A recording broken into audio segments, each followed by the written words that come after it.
안녕하세요. 경영자료 분석 세 번째 시간 강의를 맡은 최재현 교수라고 합니다. 반갑습니다. 이번 강의는 데이터 프레임에 대해서 한번 알아보고 데이터 프레임의 세계로 빠져보는 시간에 대해서 한번 강의하겠습니다. 여러분들도 이 데이터 프레임이 그 R과 RStudi오의 실행함에 있어서 중요한 역할을 하기 때문에 한번 잘 들어보시고 이해해 보셨으면 좋겠습니다. 특히 이 데이터 프레임은 가장 많이 사용하는 데이터 형태입니다.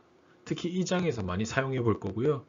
데이터 프레임을 만들고 저장하고 외부에서 생성된 데이터를 불러와서 데이터 프레임으로 변환하는 방법을 익혀볼 겁니다. 첫 번째 시간은 데이터가 어떻게 생겼나 해서 데이터 프레임을 이해하는 시간, 두 번째 시간은 데이터 프레임을 만들어서 시험 성적 데이터를 만들어 보는 시간, 세 번째는 외부 데이터를 이용해서 축적된 시험 성적 데이터를 불러오는 시간에 대해서 각각 알아보도록 하겠습니다. 첫 번째 시작하겠습니다. 네, 앞에 보이시는 이름, 영어 점수, 수학 점수, 그리고 학생들의 이름이 되어 있는 점수표는 데이터 프레임의 형태를 말하는 것입니다. 여러분들은 직접 이런 데이터 프레임을 R과 RStudi오에서 실행해보고 어떤 게 데이터 프레임이 되는 건지 이해해 보셨으면 좋겠습니다.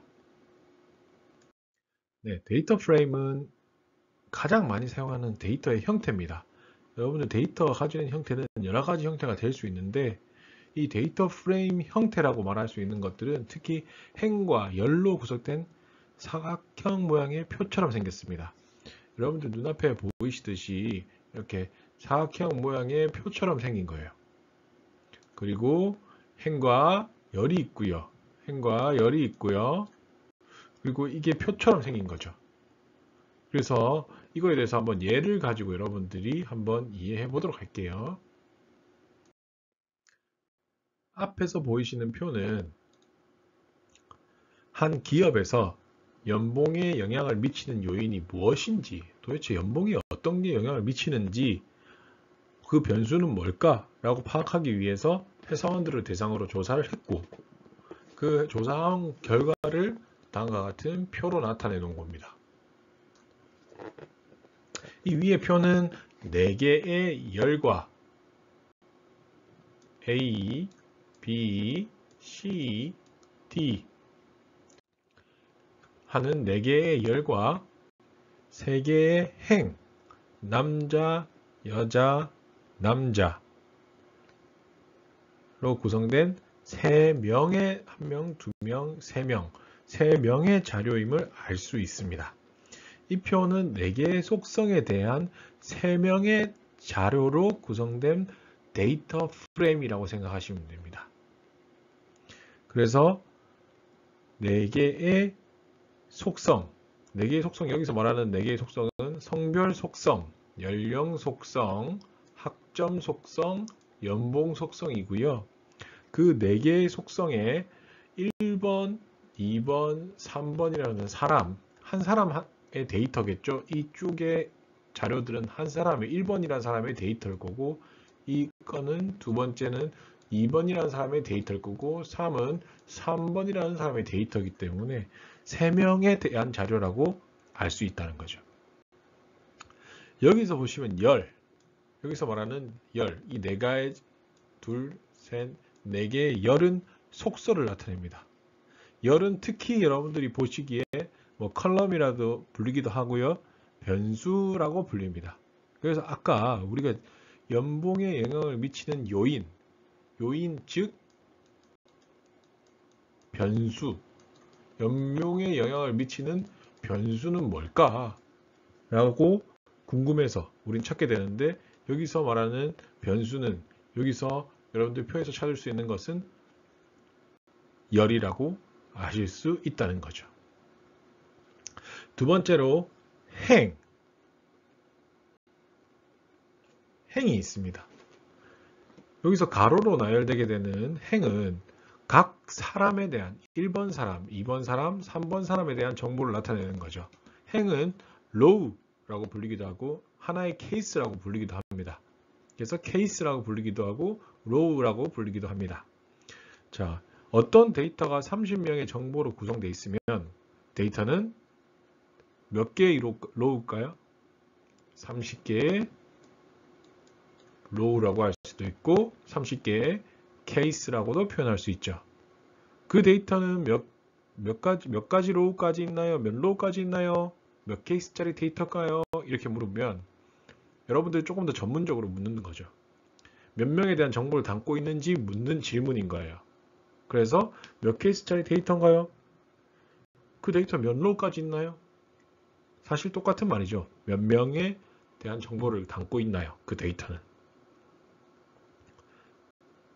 그래서 행은 이렇게 질문할 수 있다는 거죠. 자, 열에 대해서 한번 질문을 해볼까요? 우리 데이터가 지금 성별, 연령, 학점, 연봉으로 4가지 속성에 대한 정보를 가지고 있는데 속성이 엄청나게 많은 거예요. 성별, 연령, 학점, 연봉, 또 뭐 있을까요? 주거, 지역, 형태, 나이, 연령을 했구나. 그런 것들이 계속 합쳐져서 100개의 속성에 대한 정보를 가지고 있으면 그 데이터는 100개의 컬럼 아니면 100개의 변수를 가지고 있다고 표현할 수 있죠. 그래서 여러분들 질문을 한다면 그 데이터는 몇 개의 컬럼까지 있나요? 변수가 몇 개짜리 데이터인가요? 라고 묻는다면 이 데이터가 몇 가지 속성을 담고 있는지 묻는 질문인 거죠. 그래서 여러분들이 데이터를 공부했다고 한다면 이렇게 조금 멋있게 물어볼 수 있다는 거죠. 그 데이터 몇 컬럼까지 있나요? 변수가 몇 개짜리 데이터인가요? 이렇게 물어볼 수도 있고 그 데이터는 몇 로우까지 있나요? 몇 케이스짜리 데이터인가요? 이렇게 물어볼 수 있다는 거죠. 그래서 여러분들이 이렇게 열과 행에 대한 정보에 대해서 조금 더 이해하게 됐고 여기서 보시면 여러분들이 이해할 수 있는 게 한 명에 대한 데이터는 가로 한 줄에 나열된다 라고 이해할 수 있죠. 이거 이해하실 수 있나요? 보시면 1번 사람에 대한 데이터는 가로 한 줄에 나열되어 있죠. 이 1번 남자는 연령이 26이고 학점은 3.8이고 연봉은 2,700이라는 게 확인될 수 있는 데이터죠. 그래서 한 명의 데이터는 하나의 행으로 구성되는 거고요. 어떤 데이터가 한 사람의 100가지 속성에 대한 정보를 가지고 있으면 그 데이터는 100개의 열로 구성된 하나의 행으로 표현된다는 거죠. 수만 가지 속성을 담고 있어도 하나의 행으로 표현되는 거죠. 여기서 행이 우리 예시에서는 사람이었지만 꼭 행이 사람이어야 되는 건 아닙니다.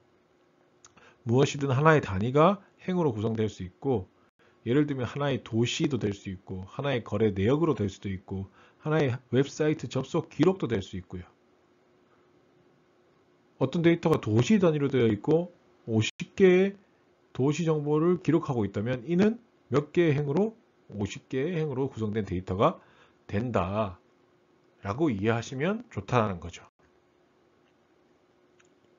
그래서 행과 열, 데이터 프레임에서 행과 열이 가지는 속성들을, 정보들을 여러분들이 조금 더 이해하셨으면 좋겠고요. 연속해서 여기서 이제 여러분들이 데이터의 행과 열이 이런 정보를 가지는데 데이터가 크다, 데이터가 작다 이런 것을 말할 때 어떤 의미로 말하는지 여러분들이 조금 더 이해하실 수 있도록 진행하도록 하겠습니다. 자, 여기서 보시면 우리 데이터가 크다라는 건 행이 많다, 열이 많다. 어떤 의미를 말하는 걸까요?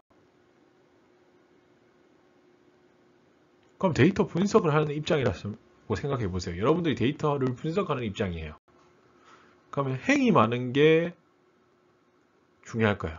열이 많은 게 중요할까요? 자, 다른 말로 한번 해볼게요. 행이 많다라고 한다. 자, 데이터에 행이 많다라고 하면은 지금 행이 많대요. 그러면 이게 100만이죠.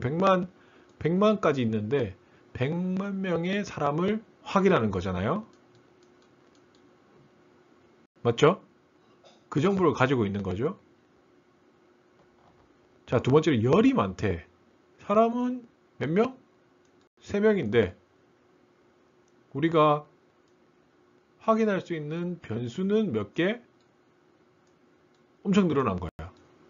한 100개까지 늘어났다 칩시다. 100만 개까지 늘어났다 칩시다. 자, 그렇다면 여러분들이 어떠한 데이터를 확인한다고 했죠. 아까는 뭐였는 의미였죠? 연봉에 따른 변수를 확인해 본다고 했을 때 여러분들 사람이 많은 게 중요하나요? 아니면 그 변수들이 많은 게 중요하나요?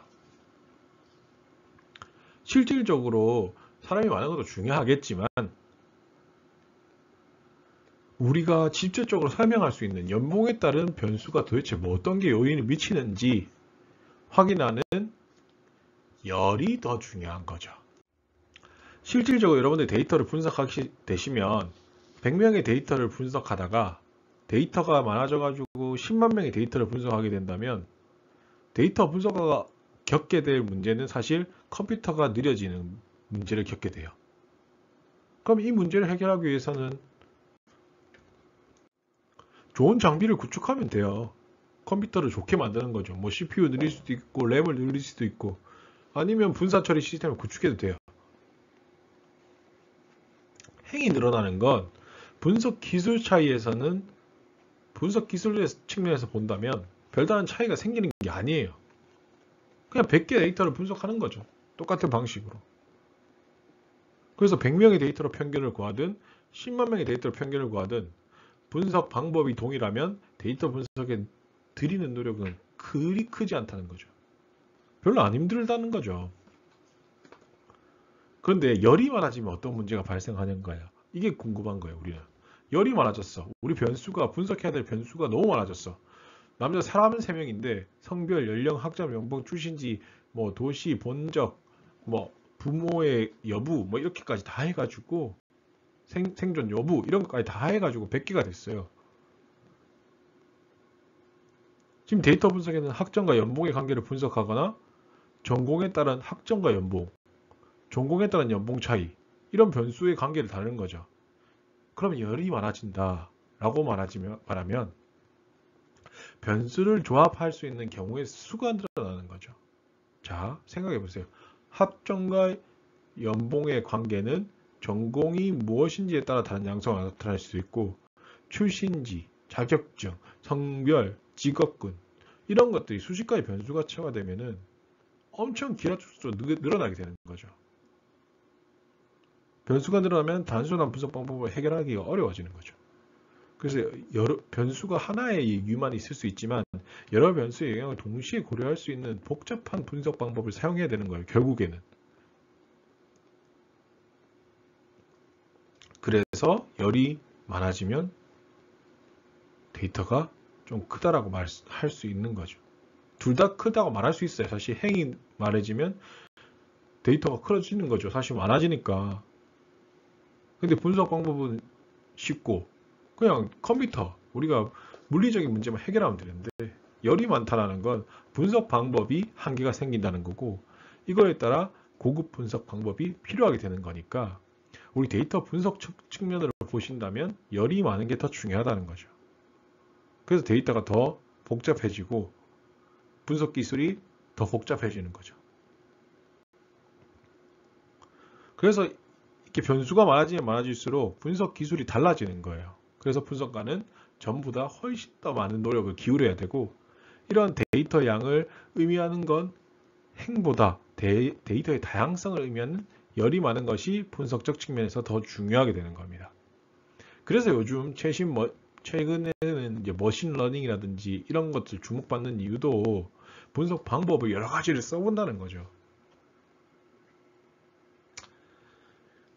그래서 여러분들과 첫 번째 시간 이 데이터 프레임에 대해서 이해했고 데이터 프레임 도대체 어떻게 생겼고 어떠한 정보를 담고 있으며 결국 이 데이터가 크다라는 말을 할 때 그리고 우리가 어떤 부분이 더 중요하다는 것까지 확인해 봤어요. 여러분들이 이 강의를 통해서 조금 더 이 데이터 프레임에 대해서 이해가 됐으면 좋겠고 이 데이터 프레임이 어떠한 형태가 우리가 분석적 가치를 더 가질 건지를 확인하게 되는 장이 됐을 거예요. 그래서 첫 번째는 조금 여러분들이 연습해보기보다는 이 표나 데이터 프레임의 형태를 보고 의미를 이해하는 부분이 첫 번째 시간의 강의였고요. 두 번째 시간에는 데이터 프레임을 만들어서 진짜 여러분들이 RStudi오에서 실행해보고자 합니다. 그래서 첫 번째 시간은 여기까지 할 거고요. 첫 번째 시간 고생하셨습니다.